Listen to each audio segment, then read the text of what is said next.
It is the one big annual global motor show that still really counts. It's the one where we get to see a lot of sexy designs and new concepts. And yes, it is the biggest one that's also on neutral territory, pun intended. Welcome to a brand new episode of CNB. I'm Siddharth Partnerkar. This is the Annual Geneva Motor Show. And of course, as always, we have the very best from the show, the biggest highlights for you coming up now.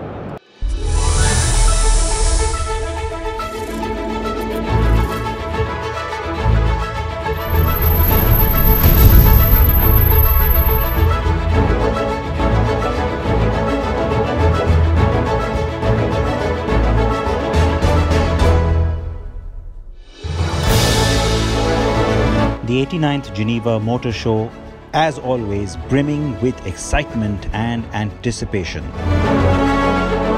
India can take pride in the 21st appearance at Geneva by Tata Motors and the first by Automobili Pininfarina, a brand new Mahindra Group company.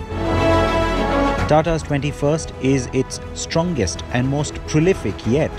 After years of concepts, this year was all about production cars and one concept. The Altro's premium hatch launches this year and its electric alter ego will also debut in India within a year. The Buzzard is the Geneva Motor Show moniker for the Harrier 7-seater that will debut later this year too. And then there is the H2X.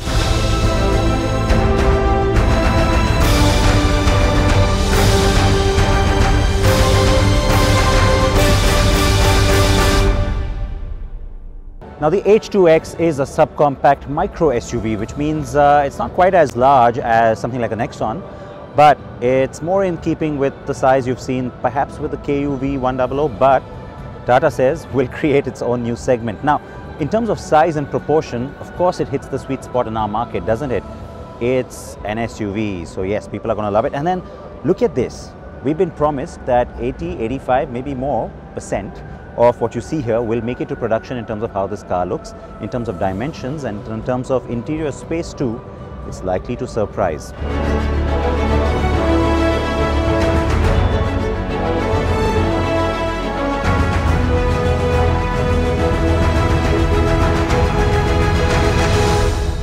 In our range, we want a SUV at every size and every price. Because it's purely that sort of aspirational product. We see that globally. I think in this 3.8, 3.9 meter, length, which the Alpha architecture allows us to do, it's a phenomenal little product. It's small, but it's not weak. It makes a statement, as you can see. And then I hope your viewers like it. And this is a very conscious decision to have the screen freed up from the main moldings. Which you've done on your other cars as well. Which we've done. So can we expect a similar spec package? I mean, I know it won't be identical, but to what we are seeing in cars like the Harrier. Oh yeah, absolutely. We want to lead with infotainment. In India, I think that's a position we've taken very consciously. Our sound quality and all of that, but even the UI, the user interaction with the car, the way the graphics are laid out, we put a lot of emphasis on that to keep it friendly, keep it understandable. The Altros will take on the Baleno and the i20 when it gets to the market in a few weeks. The styling is a big departure and yet in some ways oddly familiar.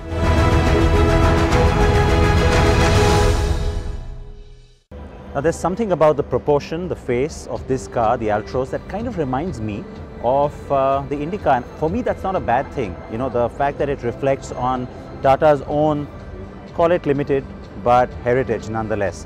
It's the rear though that's the most dramatic, and I absolutely love the way it's been done because it totally stands out in that space, right? Think Baleno, think i20, and then look at this. All the blacked out surfaces look pretty cool, and it gives you a lot of chance for customization. And then there's this little recess here, which I think really makes the car stand out, really gives it its true signature. The way that we had conceptualized the 1.2 liter engine was with an intention to create a 4-cylinder version, which is 1.6 liter engine. And also both the engines, 1.2 and the 1.6, the architecture in such a manner that we have to go for the turbocharged with the MPFI, you have to go for the dual VVT or the single VVT, or if you have to go for the GDI at a later date.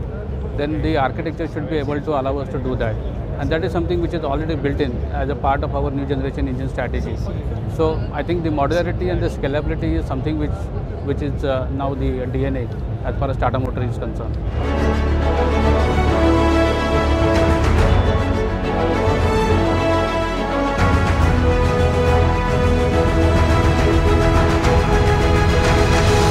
Now you can't use the name Harrier here in Europe or in other parts of the world because Toyota owns that trademark, and which is why this car has been called the Buzzard here for Geneva. Now this is of course the 7-seater, and so the Harrier gets called Buzzard Sport.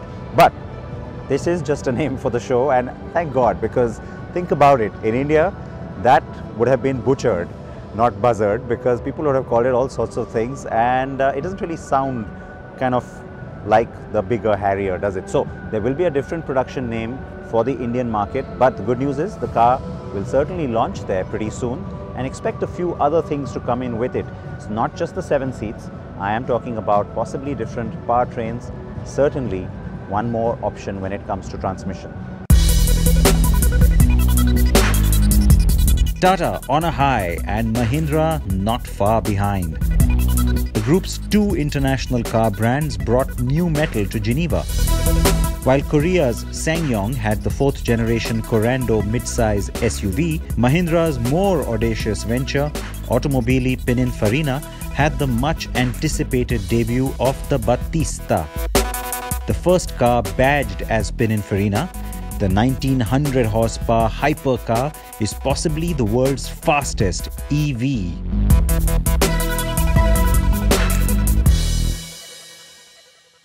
It is, in fact, during the launch ceremony here this morning, Sid, I actually alluded to the fact that when we were negotiating to acquire Pininfarina, I had this one seminal lunch with Paolo, and there were other suitors for the company, but in order to try and clinch things in our favor, what I told Paolo very truthfully was that the real critical reason for us to invest in Pininfarina was because we believed that it was important to fulfill the dream of his grandfather, Batista, who spent his entire life designing vehicles for other people, but somewhere inside himself, we are sure, had a dream that, like his friend Enzo Ferrari, he wanted his name on the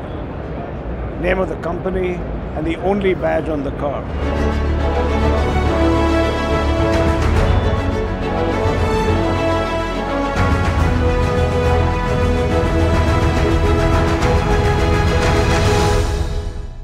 What started with just the design idea, the promise, then the sketches, then the design mock-ups at places like Pebble Beach, which got the juices flowing, is finally now getting even more attention as the production version. Now the Batista is just the start of what could be a very interesting phase as an investment for Mahindra, and of course for the Pininfarina brand itself, with this model and then the future models, 2 or 3 more that are promised and certainly getting a lot of attention here at the Geneva Motor Show.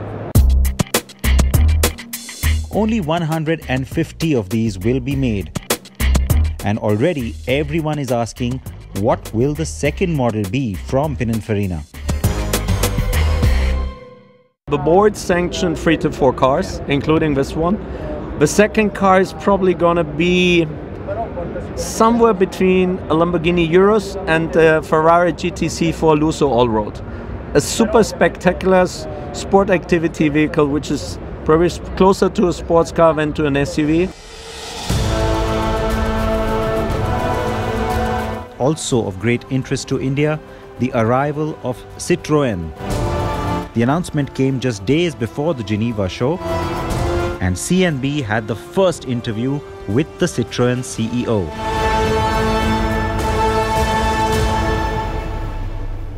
But also it's very essential, and why did we choose Citroen, is because, for the group, is because Citroen has this positioning which is being about a little bit different. In order to succeed in a very competitive market, you've got to have a differentiation. And Citroen's differentiation is about unique styling, it is about comfort, and it's about being at the heart of the market. So we believe that the Citroen positioning, which is working extremely well in Europe, for example, which is now being rolled out to other areas, is ideal for us to be able to go into India. And we will go into India, of course, with what we call a program of vehicles, which will be international vehicles, which will be eventually across a number of regions, but we start with India. And we call those vehicles of having very high integration. The C5 Aircross is expected to lead the charge as Citroen's first model, and the brand promises one new model every year starting 2021. While it is too early to start talking about specific models then in the Citroen context, it is going to be cars like this, the C5 Aircross, that take on a particular relevance because, of course, Citroen understands and appreciates just how important SUVs of all shapes and sizes are for the Indian market. And while it promises us that it's going to be the global portfolio because it has a very specific global plan which sees a same model strategy and lineup for the whole world, there will be a lot that would be done to tweak the cars and customize them to suit Indian tastes and Indian conditions. So it won't be exactly this car, but it would be in line with cars like this. Ferrari brought its brand new V8, the F8 Tributo, that replaces the 488 GTB. It adds 50 horses and loses 40 kilos compared to the older model.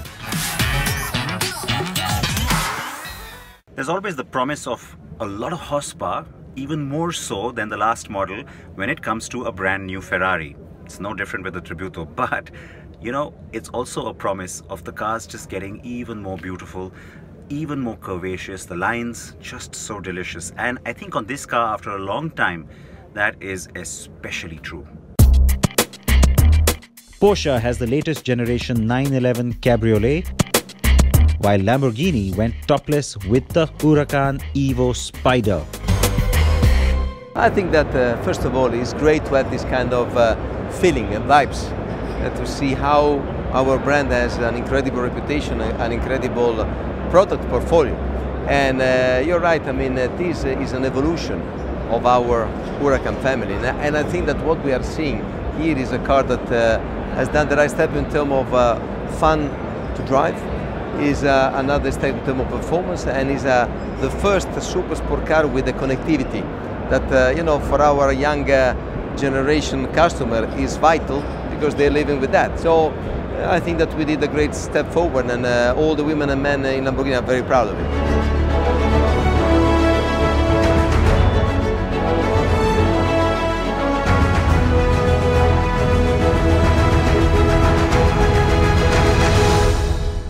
Electric vehicles, or EVs, remain like that broad underlying theme at most motor shows. It's no different here at Geneva. But what's interesting is that most of these cars now are not just being pitched as concepts. They're a lot more real world.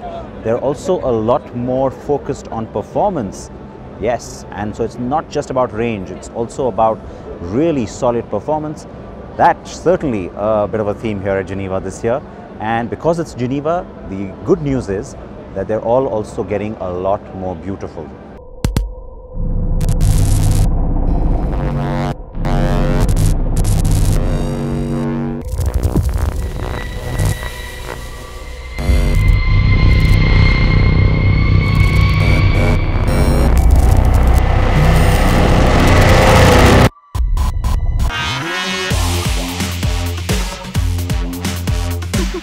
The Pininfarina Batista has already proved my point, but Audi also has a new e-tron, the smaller Q4 concept that will hit production.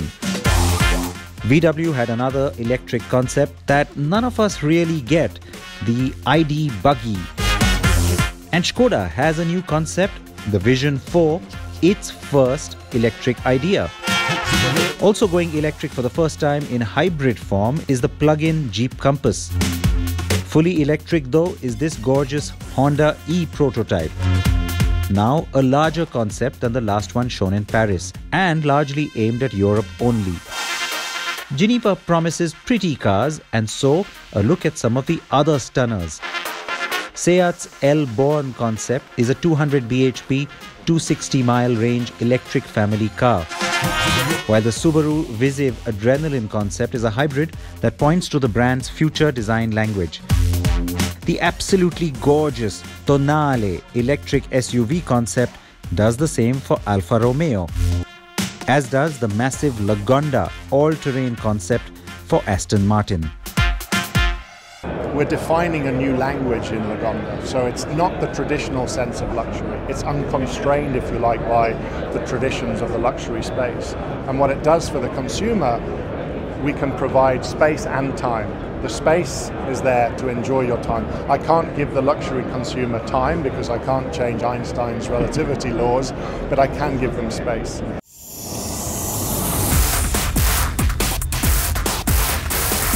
Mercedes has also taken its V-Class electric with the EQV and also showed us the facelift of the GLC mid-size SUV.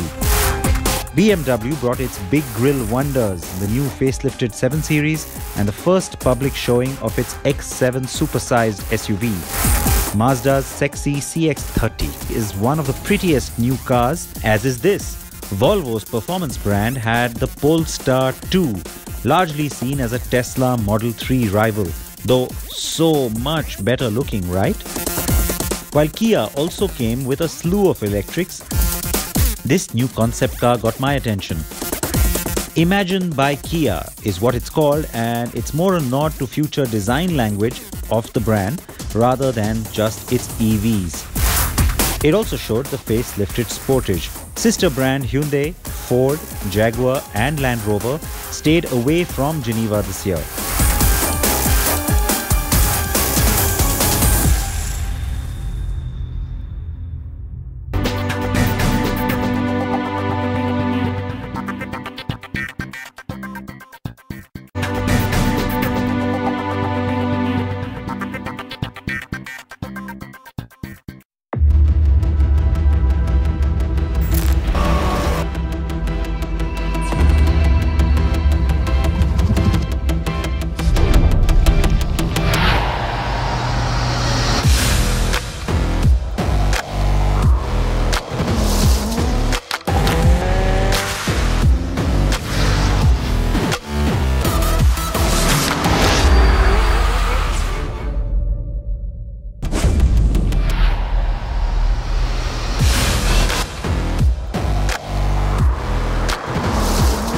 The annual World Car Awards also make their last pit stop of the year at the Geneva show to announce the top 3 finalists in each of the 6 categories.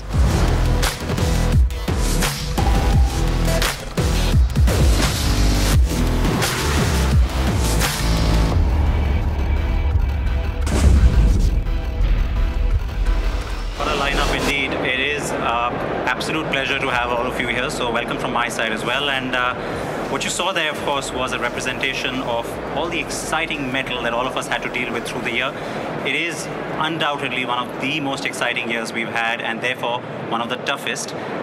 You started with all the nominees, and then you got to see the top 10 for the World Car Awards and the top 5 in the other categories. So, as you can see, it's not been easy because the competition and the quality just gets better every year. I'm not going to take too much longer now. Let's get straight to it.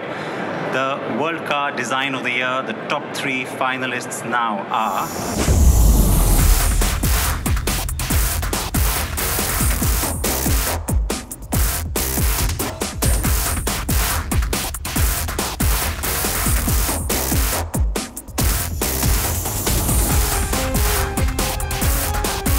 The top 3 finalists for the 2019 World Green Car are...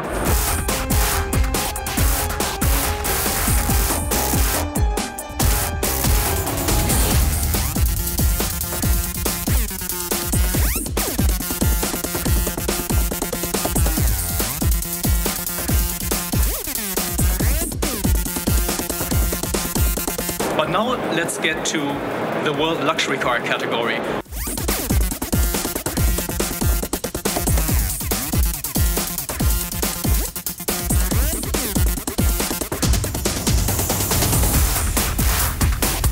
In the top 3 in the urban category,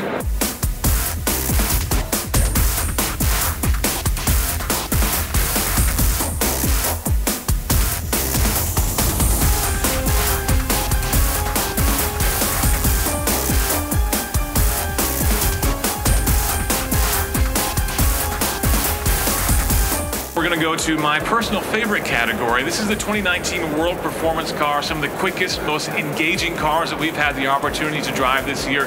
Some of the most fun cars too. And the top 3 finalists in this category are...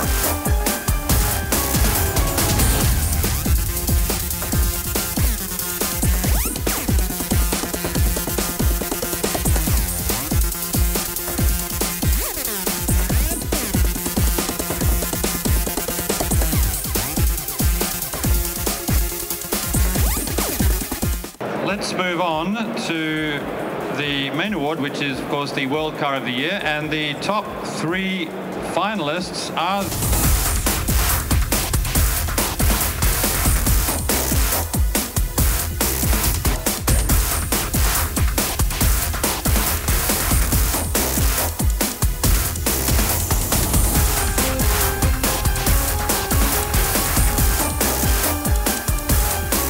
And the winners will be declared, as always, at the New York International Auto Show that will be held this year in mid-April. So as always, lots of excitement with the top 3 announcement for the World Car Awards, and it was no surprise possibly to see this car, the Vantage, in the top 3 for the performance category. Yeah, no surprise at all, and I think it's kind of glowing a little bit brighter now ever since that just got announced. Thank you for watching. It's always nice coming back to Geneva because, like I said, this is that one show that gives you a great snapshot of what's happening in the global automobile industry. And for once, India and a lot of the Indian brands very much in the thick of it, right in the center of all the action. Please react to what you've seen. Please wear your seatbelts. Bye-bye.